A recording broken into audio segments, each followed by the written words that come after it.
who sparked them, the clashes, and who is responsible, we will identify. And at that point, the armed forces started to intervene. And now, the armed forces managed to separate both the sides.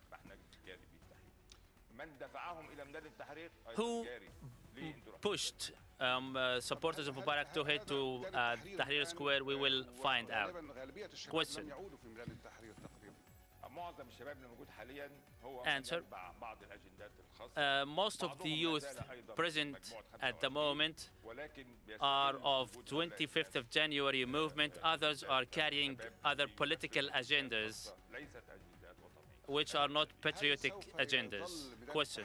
Will Tahrir or Liberation Square remain a pocket of tension, and to which degree you will have tolerance?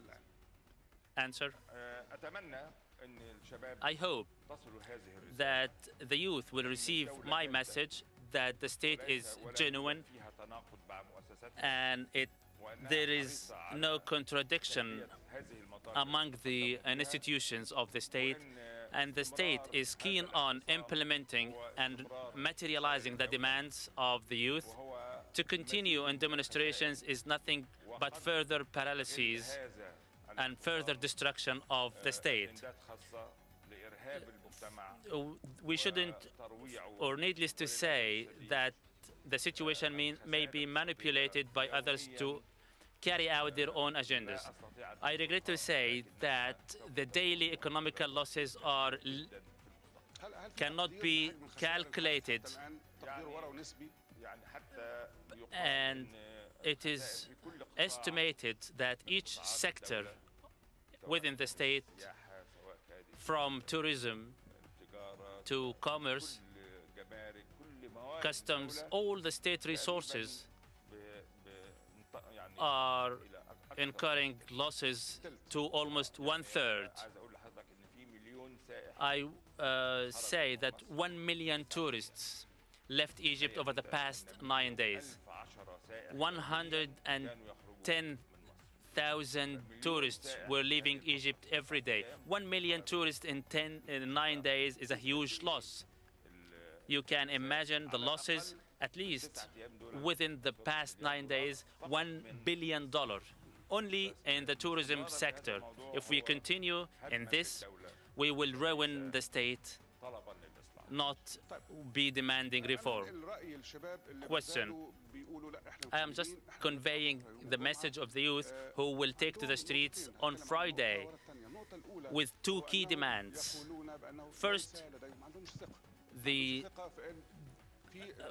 they are concerned that they lack confidence in the state, and the state will not be committed to its statement. Once the dust is settled, everything will go back as was.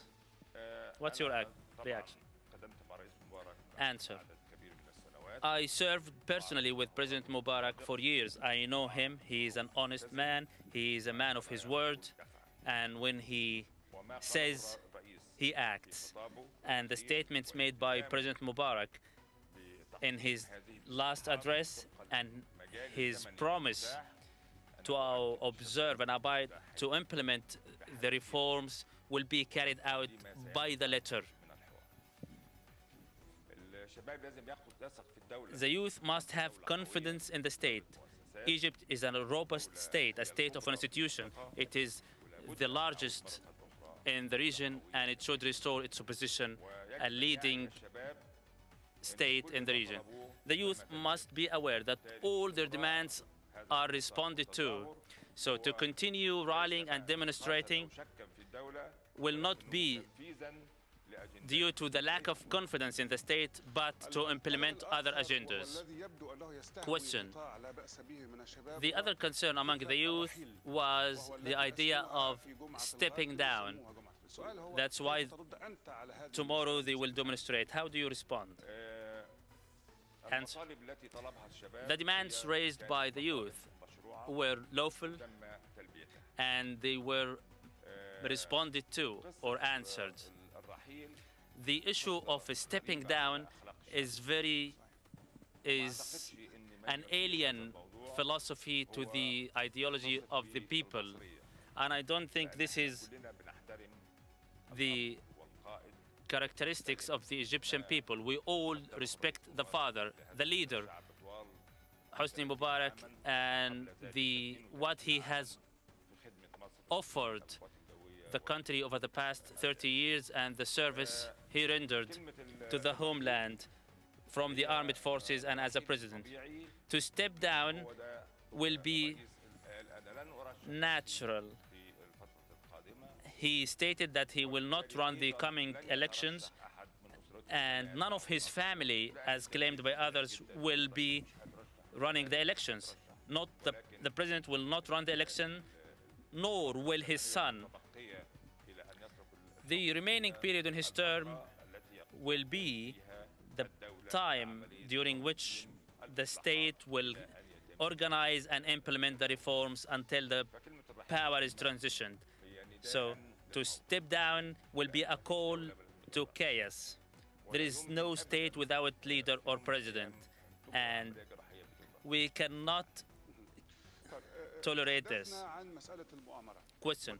We spoke about conspiracy and foreign agendas, but here allow me to ask you that certain states, regional and international, are closely watching the Egyptian affair, and the language of their tone was to fully respond to the demands raised by the youth. How do you explain? Answer. Egypt is a big state, very significant and important in the Middle East. It is a pivotal state for the regional and international peace. It is a focal state at all levels. Therefore, all the world states are interested in stability in Egypt. They are also concerned that Egypt will continue to play its effective role. The international concern about the state of affairs are all in the direction that Egypt should restore its stability in order to shoulder its vital role. However, there are certain forces or certain techniques or certain manners in which other foreign states are intervening in our domestic affairs by way of certain releases or statements, which will have a negative impact on our relations with them. It is very surprising to hear them intervening in our domestic affairs. We can listen to their advice or suggestion, but we cannot tolerate any instructions to be dictated to us from the outside.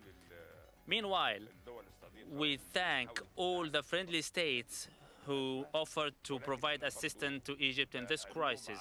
However, I blame some friendly states who are hosting non-friendly TV stations who charge the youth against the state. They pinpointed and highlighted the faults with some false reports and exaggeration. I feel sad for these TV stations which are operating from friendly states. We should not have created this sentiment of antipathy. Question. The issue of lack of confidence resulted from the disappointment that resulted from the newly government cabinet. It's a two-part question.